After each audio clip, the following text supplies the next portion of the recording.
Evening, everybody, and welcome to, I think it's my first artificially lit fish and tips. So, hoping my room ratings for these videos don't go down because of it. We're going to talk a little bit about APT, Advanced Persistent Threat Groups, and those names that we are seeing pop up fairly regularly in attackers. It's been a long-standing trend, at least in cybersecurity, long-standing. First one I know about was Mandiant, labeled Unit 61398 of the Chinese People's Liberation Army as APT1 in a 2013 report. So 7+ years now of attributing, giving names, and doing the detailed research so that you can start to say, this group of folk has this name and is doing this sort of stuff. There's a lot of different naming schemes out there. CrowdStrike's is well known, um, simply because they use a fairly simple and easy to read cryptonyms for various groups. If it's a nation state, they have a name for them. Bear for Russia, Panda for China, Cholima for North Korea, Tiger for India, Leopard for Iran.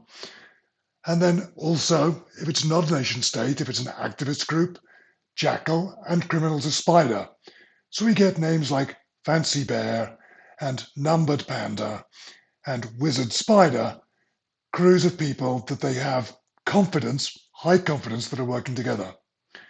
Mandiant started out with the APT scheme, APT1, and counting up, and has added the financially motivated groups that are also on that numbered scheme, Fin10, Fin11, and groups like that.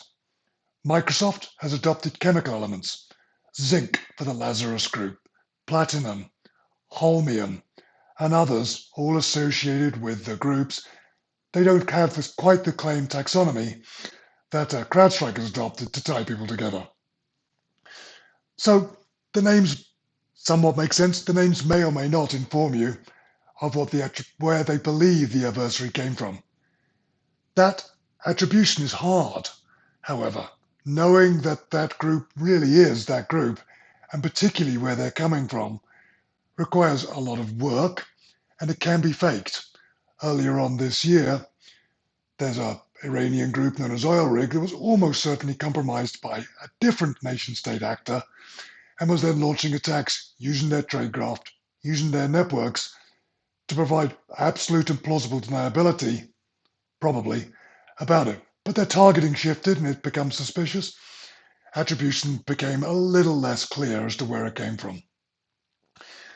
Intelligence agencies and research groups spend a lot of time pulling this data together so that we can have these attributions. They look for errors in what the groups do.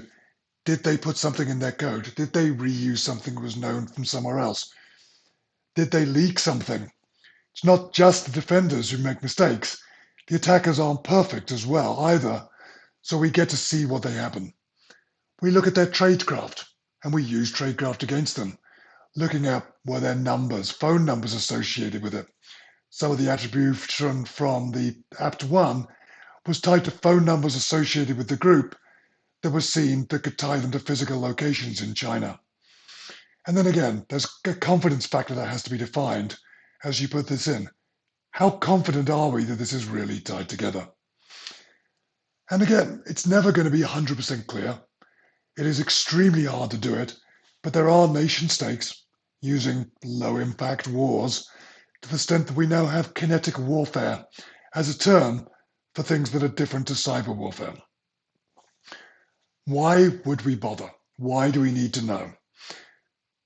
Because if we know who is attacking, what they've done in the past, and how they like to operate, then we can inform our defenses as we start to see campaigns being launched against them. We may know what type of adversaries are going against what types of industries or governments. Is Venomous Panda going after a particular vertical or not at a given time?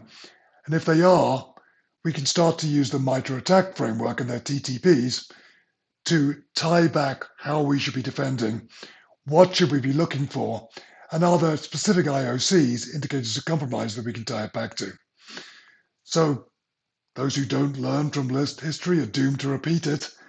Those who don't learn from the attackers beforehand are less well armed against the attackers. As security programs mature, we're not defending against everybody. We're trying to defend against the people we believe are attacking us at a higher level, while still maintaining our defenses against the regular attacks at that constant level. We're not even talking yet about the ransomware crews who've renamed themselves and named themselves Doppelpayhammer, Maze, Egrigger, and all of those. So those are criminal crews, again, in the naming convention, but knowing that they are the attacker, knowing who they are, lets us be more appropriate about our defenses and our tactics. Anyway, it's a brief dive into naming. It's not especially technical, but it is something that we do hear and see in the industry every single day as that line between criminal group and nation state blurs, and as the techniques from the nation states go down to the criminal groups as well. So it's a useful piece to keep ourselves informed on, and it helps us understand what's going on a little more. Thanks, everybody. Hope this was useful. Take care.